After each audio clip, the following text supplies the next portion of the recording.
नमस्कार दोस्तों, मैं हूं अनीता और आप सबका एक बार फिर से स्वागत है। आज की जो कहानी है, आज का जो प्रश्न है वह है धर्म बड़ा या लक्ष्मी। दोस्तों, आज की जो कहानी है बहुत ही ज्ञानवर्धक और प्रेरणादायक होने वाली है। माता, बहनों और भाइयों से निवेदन है कि आप लोग पूरा मन लगाकर इस कहानी को सुने।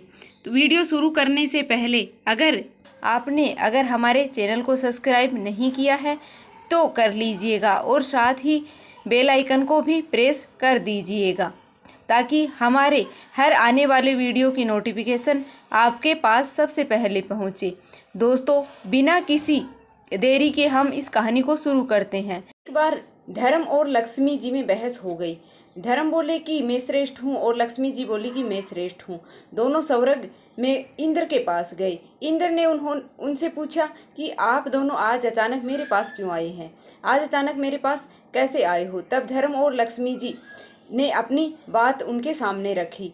तब लक्ष्मी जी ने कहा, देवराज इंद्र, धर्म यह मानने को तैयार नहीं है कि मैं सबसे श्रेष्ठ हूँ, क्योंकि बिना लक्ष्मी के जीवन का कोई मूल्य नहीं है। तभी धर्म ने कहा कि हे देवेंद्र, धर्म के बिना जीवन का कोई औचित्य नहीं रहता है, इसलिए मुझे लगता है कि मैं ही श्रेष्ठ हूँ।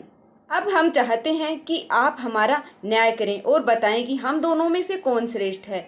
देवराज इंद्र धर्म संकट में पड़ गए। उन्होंने सोचा कि मैं कैसे बताऊं। तब देवराज इंद्र सोचने लगे कि अगर मैंने लक्ष्मी जी को श्रेष्ठ बताया तो धर्म मेरा साथ छोड़ देगा, और अगर मैंने धर्म को सर्वश्रेष्ठ बता दिया तो मैं लक्ष्मी है वो मेरा साथ छोड़कर चली जाएगी। उन्होंने बहुत सोचा और उसके बाद उन्होंने कोई भी हल दिमाग में नहीं आया। आखिरकार उन्होंने दोनों से कहा कि धरती पर मुझसे भी ज़्यादा एक न्यायप्रिय राजा है, उसका नाम है विक्रमादित्य। आप दोनों उसके पास जाओ और उनसे अपना न्याय करवाओ, वह आप दोनों का न्याय बड़ी सरलता से कर देगा। उसकी बात मानकर लक्ष्मी जी और धर्म दोनों पृथ्वीलोक पर आ गए और राजा विक्रमादित्य के पास पहुँचे। वह राजा से बोले, हे राजन, आप हमारा न्याय करें।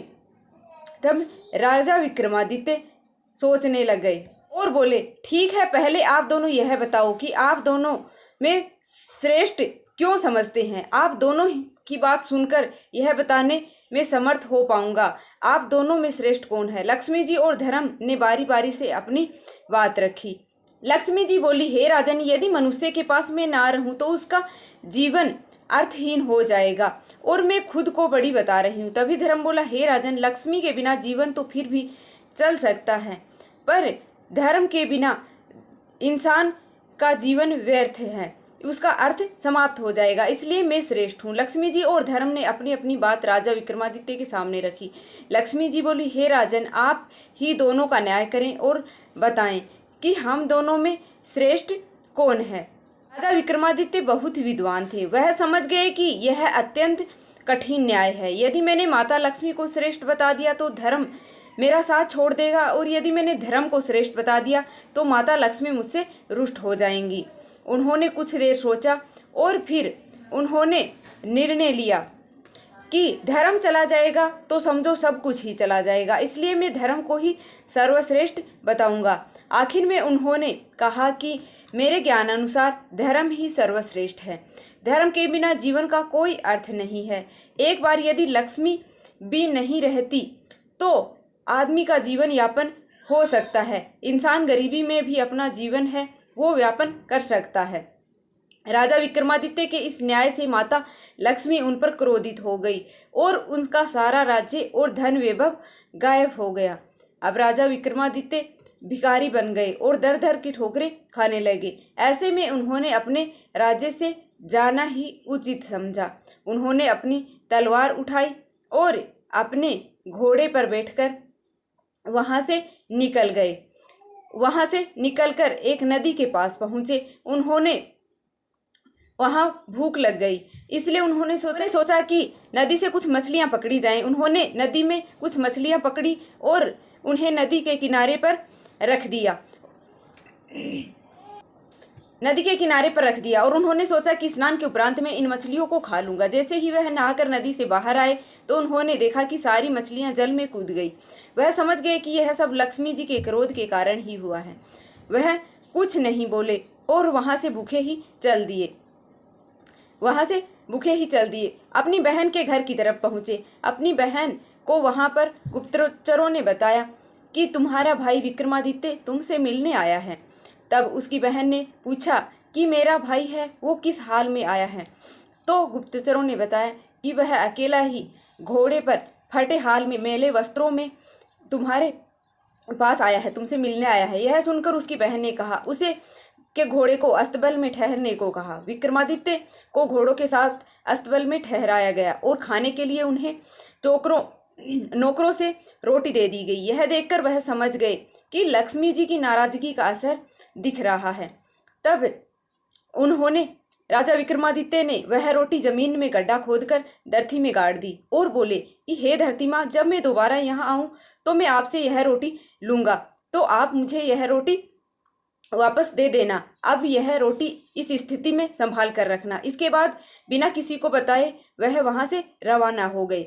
अगले दिन सुबह वह चलते चलते रास्ते में अपने दोस्त के घर पहुंच गए, जो उनका प्रिय और घनिष्ठ मित्र था। मित्र ने उनका खूब स्वागत किया। खाने के लिए उन्होंने तरह तरह के व्यंजन परोसे। जब राजा विक्रमादित्य खाने बैठे तो उन्होंने देखा कि खूंटी पर एक 9 लखा हार टंगा हुआ है। जैसे जैसे वह भोजन करते जाते एक निवाला मुंह में लिया, वैसे ही खूंटी 9 लखा हार है वो निगलने लगी। वह समझ गए कि यह भी देवी लक्ष्मी की ही चाल है। जब उनके मित्र की पत्नी ने खूंटी से हार गायब देखा तो उसने राजा विक्रमादित्य पर चोरी का आरोप लगा दिया। विक्रमादित्य ने अपनी सफाई में कुछ नहीं कहा और उसकी पत्नी ने उसे धक्के मारकर वहां से निकाल दिया। उसका मित्र जानता था कि विक्रमादित्य ऐसा नहीं कर सकते, इसलिए उन्होंने अपनी पत्नी को समझाने की बहुत कोशिश की, लेकिन वह नहीं मानी। अब राजा विक्रमादित्य वहां से चल पड़े और दूसरे राज्य में गए। लगातार यात्रा करने के कारण वह थक गए और थककर एक पेड़ के नीचे आराम करने लगे और थकान के कारण उन्हें कुछ ही देर में नींद आ गई। इसी दौरान वहां के राजा के यहाँ चोरों ने चोरी कर ली थी। वह धन लेकर भाग रहे थे। राजा के सैनिक उन चोरों के पीछे भाग रहे थे। सैनिकों से डर से भागते हुए चोर ने देखा कि धन सोते हुए विक्रमादित्य के पास रख दिया और वहां से आगे चल दिए। कुछ ही देर में राजा के सैनिक भी चोरों की तलाश में वहां पहुंच गए जहां राजा विक्रमादित्य सो रहे थे। सैनिकों ने जब देखा कि सारा धन विक्रमादित्य के पास ही पड़ा है तो उन्होंने समझ में आ गया कि यही चोर है। वह उसे पकड़कर राजा के पास ले गए। उन्होंने सारा धन और उसकी घोड़ा और तलवार भी अपने कब्जे में ले लिया। राजा विक्रमादित्य से पूछा कि तुमने यह धन चुराया है? विक्रमादित्य ने कहा, हे राजन, मैंने यह धन नहीं चुराया है। पर उनकी बात में सत्यता को सिद्ध करने के लिए कोई साक्ष्य नहीं था, इसलिए राजा ने उन्हें सजा के रूप में दोनों हाथ पांव कटवाने का हुक्म दिया। राजा के सैनिकों ने उनके दोनों हाथ पांव काट दिए और बाजार के बीच चौराहे पर उनको बैठा दिया। इनके साथ ही उन्होंने उनके पास एक जूता रख दिया कि वहां लिख दिया, जो भी इधर से गुजरे इस अपराधी को 5 जूते अवश्य मारे। जब जो भी राहगीर वहां से गुजरता उन्हें 5 जूते मारता। अगले दिन जहां पर राजा विक्रमादित्य घायल अवस्था में पड़े थे, वहां पर एक आदमी आया। उस राज्य का तेल निकालने वाला तेली वहां से गुजर रहा था। वह स्वभाव का बहुत ही दयालु व्यक्ति था। वह राजा के पास रुका। तुरंत ही उसने जूते नहीं मारे। राजा विक्रमादित्य ने उसे कहा, हे मित्र, मेरे पास मक्खियां बैठ रही हैं, मुझे पीड़ा पहुंचा रही हैं, इसलिए तुम मेरे जख्मों पर थोड़ा सा तेल लगा दो तो तुम्हारे ऊपर बहुत ही उपकार होगा। तेली हंसा और बोला, एक तो मैं हूं तुम्हें जूते मारने की सजा नहीं दे रहा हूं और तुम मुझ पे तेल की आशा करते हो। राजा ने उसे प्रार्थना की तो उसने थोड़ा सा तेल राजा विक्रमादित्य के घावों पर लगा दिया और उस दिन वह तेल बेचने गया तो शाम तक तेल बेचने के बाद भी उसके पास उतना ही तेल रहा। उसे बड़ा आश्चर्य हुआ कि आज क्या हुआ, इतना तेल बेचने के बाद भी मेरा तेल है घड़े से कम ही नहीं हो रहा है, यह क्या चमत्कार है। उसकी समझ में आ गया यह सब उस घायल व्यक्ति के कारण हुआ है, अवश्य ही वह कोई देव आत्मा है। शाम को जब तेल बेचने वाला तेली अपने घर पहुंचा तो वह बहुत खुश था। उसकी पत्नी ने प्रसन्नता का कारण पूछा तो उसने अपनी पत्नी को बताया कि सारी बात विस्तार से बता दी। वह व्यक्ति बोला कि वह दिव्य आत्मा है। उसकी पत्नी ने कहा कि आप किसी प्रकार से उस व्यक्ति को हमारे घर ले आइए। वैसे भी हमारे कोई संतान नहीं है, इसी बहाने हमें संतान सुख भी प्राप्त हो जाएगा। तेली कहने लगा कि राजा के पूछे बगैर हम उसे अपने घर पर कैसे ला सकते हैं, कैसे रख सकते हैं। पहले इस संदर्भ में हमें राजा से इजाज़त लेनी होगी। तेली की पत्नी बोली कि आप कल सुबह जाकर राजा से बात कर लो, अब देरी करना उचित नहीं है। अगले दिन सुबह प्रातःकाल ही तेली राजा से मिलने राजमहल पहुंच गया और राजा ने तेली के आने का कारण पूछा तो तेली बोला, मालिक यदि आपकी आज्ञा हो तो मैं उस लूले लंगड़े व्यक्ति को अपने घर ले जाऊं। हमारे यहाँ कोई संतान नहीं है, इसलिए हमारी इच्छा है कि हम उसे अपने साथ रखकर संतान सुख प्राप्त करें। राजा कुछ देर सोचता रहा और फिर बोला कि वैसे भी वह व्यक्ति हमारे लिए कोई काम का नहीं है, इसलिए तुम उसे अपने घर ले जा सकते हो। राजा की आज्ञा मिलते ही वह तेली विक्रमादित्य को अपने घर ले आया। विक्रमादित्य के उसके घर पहुंचने के बाद से उसके हर कार्य अच्छे ढंग से होने लगे। वह विक्रमादित्य की जितनी सेवा करते थे उतनी ही समृद्धि बढ़ती जाती थी। इधर राजा की राजकुमारी बहुत ही विदुषी थी। वह लगभग हर कला में पारंगत थी। वह शाम को दीप राग गाकर महल और शहर के दियों को जलाती थी, प्रज्वलित करती थी और फिर वह रात में सबके सोने के वक्त दियों को दीप राग गाकर बुझा देती थी। विक्रमादित्य फिर से दीप राग गाकर दिए प्रज्वलित कर देते। जब 2-3 बार ऐसा हुआ तो राजकुमारी को विश्वास हो गया कि राज्य में कहीं ना कहीं राजा विक्रमादित्य रहते हैं, क्योंकि राजा विक्रमादित्य के अलावा दीप राग कोई भी नहीं जानता है। उसके बाद राजा की राजकुमारी का स्वयंवर रचा दिया। दूर दूर के राजाओं और राजकुमारों को आमंत्रित किया गया। जिस दिन स्वयंवर रचा था उससे पिछले दिन विक्रमादित्य ने तेली से कहा, हे पिताश्री, मैं भी स्वयंवर देखना चाहता हूँ, इसलिए आपसे प्रार्थना है कि मुझे कल वहाँ लेकर चलो। तेली ने समझा कि तुम चल भी नहीं सकते, तुम्हें कोई चोट ना लग जाए। लेकिन जब विक्रमादित्य अपनी बात पर अड़ गए तो वह तेली उन्हें स्वयंवर में ले जाने के लिए राजी हो गया। वह बोला कि कल प्रातः मैं तुम्हें स्वयंवर दिखाने ले चलूँगा। थोड़ी देर बाद राजा के यहाँ तेली को संदेशा आया कि राजा को 100 घड़ा तेल कल सुबह चाहिए। तेली ने कहा, भाई यह कैसे संभव हो सकता है, यह तो बहुत ज़्यादा है। संदेश लाने वाला बोला कि कुछ भी नहीं जानता, राजा का आदेश है तो यह कार्य होना ही चाहिए, वरना आपको सजा दी जाएगी। आप सजा के लिए तैयार हो जाओ। तेली बहुत ज़्यादा तनाव में आ गया, यह तो असंभव कार्य है। वह बहुत दुखी था। तभी राजा विक्रमादित्य ने पूछा कि पिताश्री, आप क्यों चिंतित हैं? तेली ने अपनी चिंता का कारण राजा विक्रमादित्य से कहा, आप उन्हें 100 घड़े मंगवा लें और चिंता ना करें, मुझ पर विश्वास करें और आप निश्चिंत हो जाएं। कल हम उन्हें 100 घड़े तेल अवश्य ही देंगे। तेली को विक्रमादित्य की शक्तियों का भान था। उसने राजा को कहकर 100 घड़े मंगवा लिए। रात में विक्रमादित्य तेली से बोले, अब आप आराम से सो जाइए, मैं रात में ही 100 घड़े तेल निकाल दूंगा। तेली की पत्नी बोली कि बेटा, तेरे हाथ और पाँव नहीं है, बता तू कैसे बेलों को चलाएगा पाएगा। विक्रमादित्य ने कहा, माँ तू निश्चिंत होकर सो जा, मैं यह सब कार्य कर लूँगा। रात में विक्रमादित्य ने 100 घड़े तेल निकाल दिए। सुबह जब राजा विक्रमादित्य के व्यक्तियों ने देखा तो आश्चर्य से भर गए। तेली और उसकी पत्नी को अब पूर्ण विश्वास हो गया कि यह लड़का जरूर ही कोई देवता है, इसलिए अब कोई चिंता नहीं करनी चाहिए। अगले दिन तेली ने विक्रमादित्य को नहला धुलाकर नए वस्त्र पहनाकर और फिर उसे अपने साथ स्वयंवर में ले गया और स्वयंवर में दूर बिठा दिया। कुछ समय उपरांत जब राजा की राजकुमार और राजकुमारी वर के चुनाव के लिए भेजा गया, राजकुमारी ने उन लोगों में से विक्रमादित्य को तलाशना शुरू किया और उसने राजाओं में से कोई भी ऐसा दिखाई नहीं पड़ा जो विक्रमादित्य लगे। तभी उसकी निगाह दूर बैठे अपंग व्यक्ति पर पड़ी। उसमें उसे बहुत तेज दिखाई दिया। उसका तेज देखकर वह समझ गई कि वही राजा विक्रमादित्य हैं। फिर क्या था, वह माला लेकर उसी के पास चल पड़ी और पास पहुंचकर उसके गले में माला डाल दी। वहां उपस्थित राजा, राजकुमार और लोग आश्चर्यचकित रह गए। आखिर राजकुमारी ने ऐसा क्यों किया?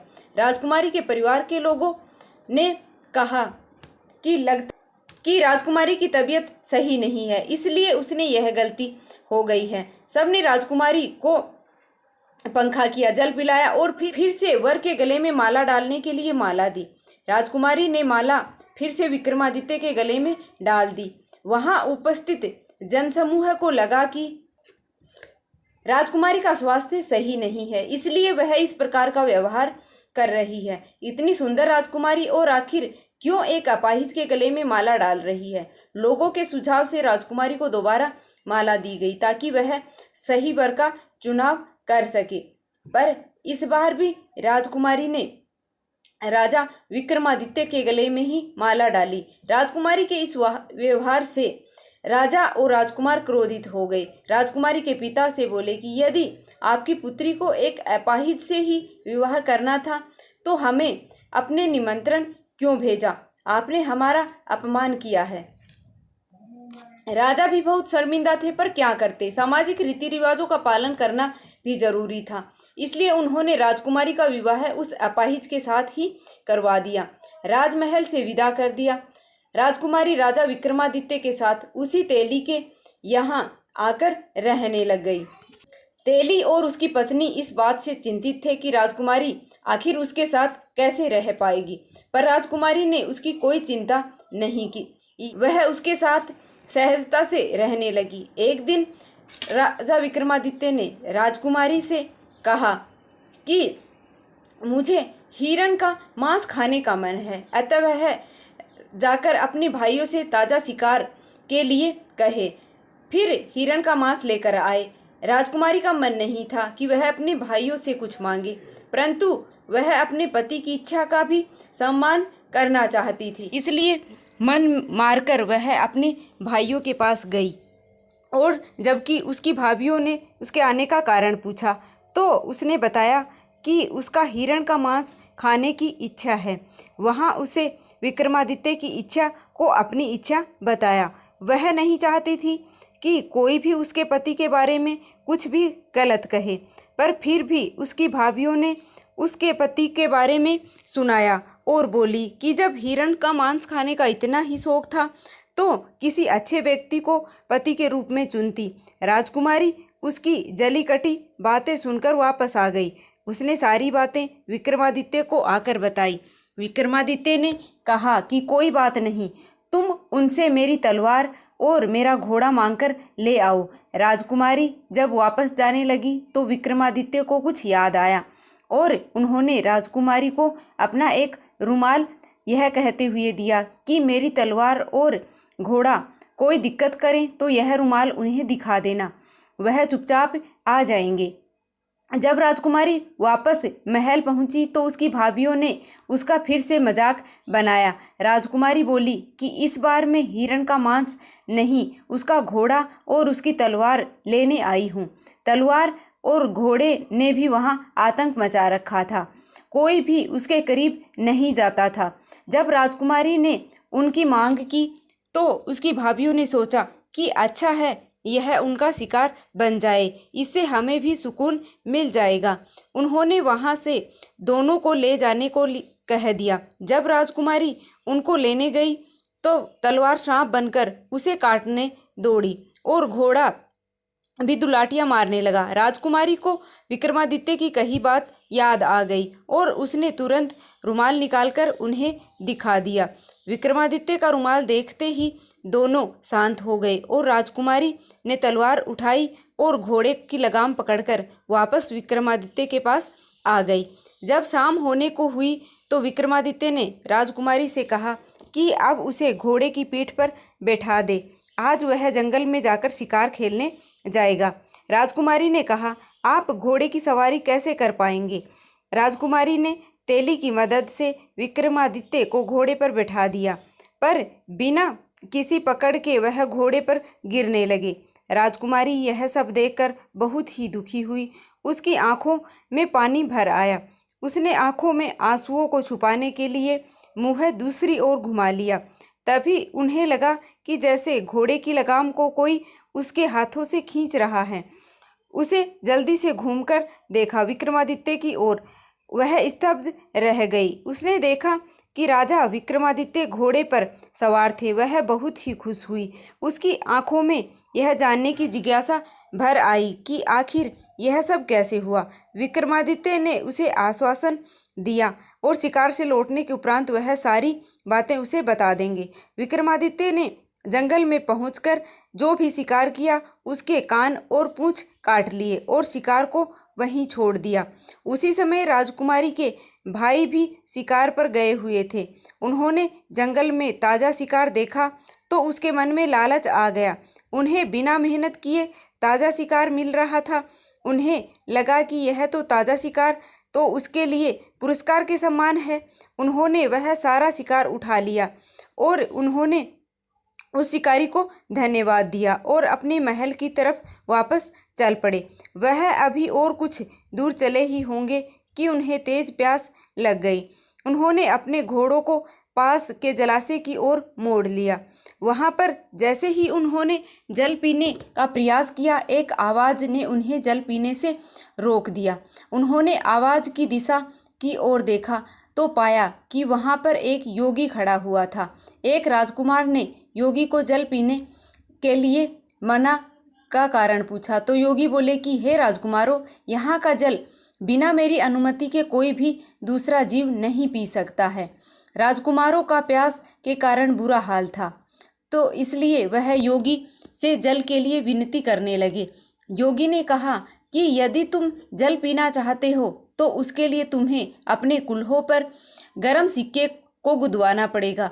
जल के बिना उसकी गिरवा शुष्क हो जाएगी। इसलिए शर्त मानने के अतिरिक्त उसके पास कोई दूसरा चारा नहीं था। इसलिए शर्त के अनुसार उन्होंने अपने कुल्हों पर सिक्के से गुदवा लिया और फिर जल पीकर रवाना हो गए। इधर विक्रमादित्य जो भी योगी बने हुए थे अपने निवास स्थान पर लौट गए। घर पहुंचते ही जिज्ञासा से भरे राजकुमारी तेली और उसकी पत्नी उसके चारों तरफ एकत्रित हो गए। वह बोले कि हे देवता की तरह दिखने वाले, तुम अपना परिचय देकर हमारे भीतर पैदा हुई जिज्ञासा का अंत करो। राजा विक्रमादित्य को लगा कि उन्हें अंधकार में रखना सही नहीं है। वह बोले कि धर्मपिता और माता, मैं राजा विक्रमादित्य हूँ। और फिर उन्होंने अपने आप पर बीती उनको बताया। जब उन्हें पता चला कि वह राजा विक्रमादित्य हैं तो उनके चरणों में गिरकर रोने लगे। अनजाने में हुए अपराधों की क्षमा प्रार्थना करने लगे। राजा विक्रमादित्य ने उन्हें समझाया कि वह उनसे नाराज नहीं है, अपितु उन लोगों ने तो अपने स्वजनों से भी ज़्यादा उनका अच्छा व्यवहार किया था। अगले दिन प्रातःकाल राजा विक्रमादित्य ने राजकुमारी को फिर राजमहल में यह कहकर भेजा कि इस बार भी तुम अपने भाइयों से शिकार की मांग करना। यदि आनाकानी करें तो फिर बोलना कि वह अपने उन शिकार को केवल दिखा भर दे। जब वह शिकार देखने को राजी हो जाएं तो और तुम्हें शिकार दिखा दें, तब तुम उनसे पूछना कि उन शिकार के कान और पूंछ कहाँ हैं। फिर विक्रमादित्य ने पिछली रात जंगल में घटी सारी घटना राजकुमारी को बता दी। एक थैला देकर बोले कि आखिर तुम इस थैले में उनके सामने पलट देना और फिर मेरे बारे में बता देना। इस बार राजकुमारी बिना किसी संकोच के भाइयों के घर चल पड़ी। इस बार भी वहाँ वही परिस्थिति बनी जो पिछली बार बनी थी। जब उन्होंने बिना कान और पूंछ वाले शिकार उसके सामने दिखा दिए तो राजकुमारी ने कान और पूंछ के बारे में पूछा। अंत में राजकुमारी ने वह थैला जो विक्रमादित्य ने उसे दिया था उसके सामने पलट दिया। थैले में भरे कान और पूंछ नीचे बिखर गए। जब उसकी भाभियों ने उससे इसके बारे में पूछा कि यह सब क्या है तो राजकुमारी बोली कि आप अपने पतियों से ही पूछो और उनसे पूछो कि कल रात को पोखर पर जल पीने पर उन्हें क्या भुगतान किया था। जब उनकी भाभियों ने अपने पतियों से इसके बारे में पूछा तो सबने पिछली रात की सारी घटना बता दी। भाभियों ने आश्चर्य से राजकुमारी से पूछा कि उसके पास यह कान और पूंछ कैसे आए तो उसने बताया कि वह योगी कोई और नहीं उसके पति थे। भाभीियों ने व्यंग्य से कहा कि कैसे संभव हो सकता है, एक अपाहिज यह सब कैसे कर सकता है। तब राजकुमारी ने बता दिया कि उन्हें आप अपाहिज कह रही हैं, वह राजा विक्रमादित्य हैं। राजा विक्रमादित्य का नाम सुनते ही महल में खलबली मच गई। जब यह सूचना राजा को मिली तो वह भी घबरा गए। आखिर उन्होंने ही राजा विक्रमादित्य को दंड दिया था। राजा, राजकुमार और मंत्रीगण सभी तेली के घर की ओर दौड़ पड़े। राजा और राजकुमार सभी राजा के पैरों में गिरकर क्षमा याचना करने लगे। राजा ने उन सबको कहा कि आप लोग दुखी ना हों, यह मेरे धर्म की परीक्षा थी, इसलिए आप लोगों की मति घूम गई थी, इसलिए आप लोग यह अपने मस्तिष्क से निकाल दें कि मैं आपसे नाराज हूँ। सब खुश हो गए और राजा को अपने राजमहल ले गए। वहाँ उनकी खूब आव भगत हुई। कुछ दिन वहाँ ठहरने के उपरांत राजा वहाँ से विदा ली और उन्होंने पूरे साजो सामान के साथ विदा किया। राजा विक्रमादित्य वहाँ से पूरे सम्मान के साथ रवाना हुए। राजा ने भी उन्हें भरपूर सम्मान दिया। सैनिकों ने पूछा कि राजन, अब हम किस ओर चलें? विक्रमादित्य ने कहा कि आप लोग मेरी बहन के घर की ओर चलो। जब वे लोग विक्रमादित्य की बहन के नगर के पास पहुँचे तो बहन को भी गुप्तचरों ने समाचार प्राप्त हो गया कि उसका भाई विक्रमादित्य आ रहा है। उसने अपने गुप्तचरों से पता किया कि विक्रमादित्य किस परिस्थिति में आ रहा है, तो गुप्तचरों ने बता दिया कि वह पूरे लाव लश्कर के साथ आ रहा है। बहन ने तुरंत राज्य के कर्मचारियों से उनके भव्य स्वागत के लिए कहा और बोली कि उसे विशेष महल में ठहराया जाए। जब विक्रमादित्य पहुंच गए तो बहन उसके लिए बेहतरीन व्यंजन बनाकर उसके स्वागत में पहुंची। राजा विक्रमादित्य ने वहां भोजन करने से मना कर दिया और बहन को लेकर वह गौशाला पहुंच गए। एक जगह जमीन खोदकर उन्होंने सूखी रोटी निकाली और उसकी बहन को उस समय उसके लिए खाने को भेजी थी। जब उन पर लक्ष्मी रुष्ट हुई थी, बहन बहुत शर्मिंदा हुई। उसने अपने किए पर शर्मिंदगी जताई, लेकिन विक्रमादित्य ने कहा कि बहन, मुझे इस बात का कोई दुख नहीं है, पर तुम्हें संबंधों की मर्यादा का पालन करना था। अगले दिन वह वहां से रवाना हो गए। कर्मचारियों से अपने मित्र के घर चलने को कहा। जब वह मित्र के घर पहुंचे तो मित्र बहुत ही प्रसन्न हुआ और बोला कि मैं तुम्हें प्रसन्न देखकर बहुत ही खुश हूँ। तुम्हें देखकर मन बहुत ही आनंदित हुआ है। आपसे अनुरोध है कि आप आज रात कम से कम मेरा आतिथ्य स्वीकार करें। विक्रमादित्य ने कहा कि मेरी भी खुद की इच्छा है तुम्हारे यहाँ रुकने की। वह विक्रमादित्य को लेकर अपने विशेष कक्ष में पहुंचा। वहां दोनों मित्रों ने मध्य पुराने दिनों की चर्चा हुई। रात को खाने के समय विक्रमादित्य को उसी स्थान पर भोजन परोसा गया जहां पिछली बार खाने के समय खूंटी ने हार निगला था। विक्रमादित्य ने जैसे ही भोजन करना शुरू किया, खूंटी ने हर निवाले के साथ ही हार को उगलना शुरू कर दिया। जैसे ही विक्रमादित्य का भोजन समाप्त हुआ, रानी का 9 लखा हार खूंटी में टंगा दिखाई दिया। राजा की निगाह जैसे ही खूंटी पर गई तो वहां उन्होंने खोया हुआ अपना 9 लखा हार टंगा देखा। राजा आश्चर्य से भर उठे और रानी से बोले कि यह कैसी अनोखी घटना है। इस हार की चोरी का इल्जाम तुमने मेरे मित्र विक्रमादित्य पर लगाया था।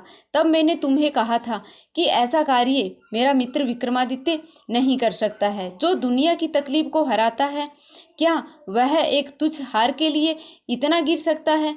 जाओ और अपना हार ले लो। रानी को अपने द्वारा किए गए कार्य पर बहुत शर्मिंदगी हुई।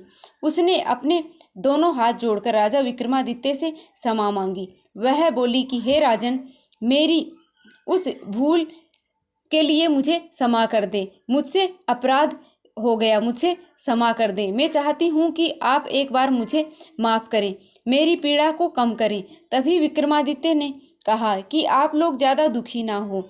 वह समय मेरा विपत्तियों का समय था।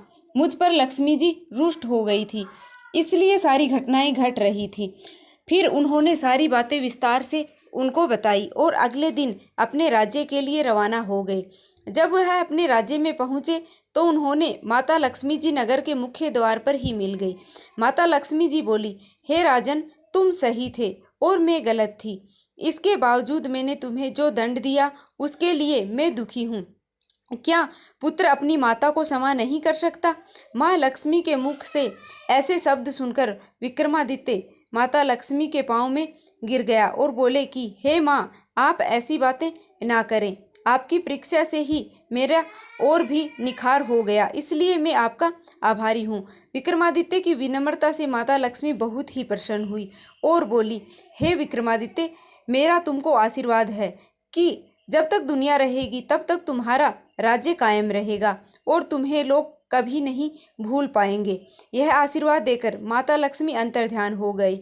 अपने नगर में पहुंचकर राजा और राजकुमारी सुख से जीवन व्यतीत करने लगे और इस प्रकार से धर्म की जीत हुई, क्योंकि जो धर्म के पथ पर चलता है महालक्ष्मी उसके साथ सदा सर्वदा निवास करती हैं। उम्मीद करती हूँ कि यह कहानी आप सबको पसंद आई होगी। यदि पसंद आती है तो प्लीज़ लाइक करके और चैनल पर नए हो तो चैनल को सब्सक्राइब अवश्य कर लेना और इसी ज्ञानवर्धक और रोचक कहानियों को सुनने के लिए हमारे साथ जुड़े रहना। मिलती हूँ ऐसी ही एक और नई वीडियो के साथ। तब तक के लिए जय श्री कृष्णा, राधे राधे। माता लक्ष्मी की कृपा आप पर सदैव बनी रहे।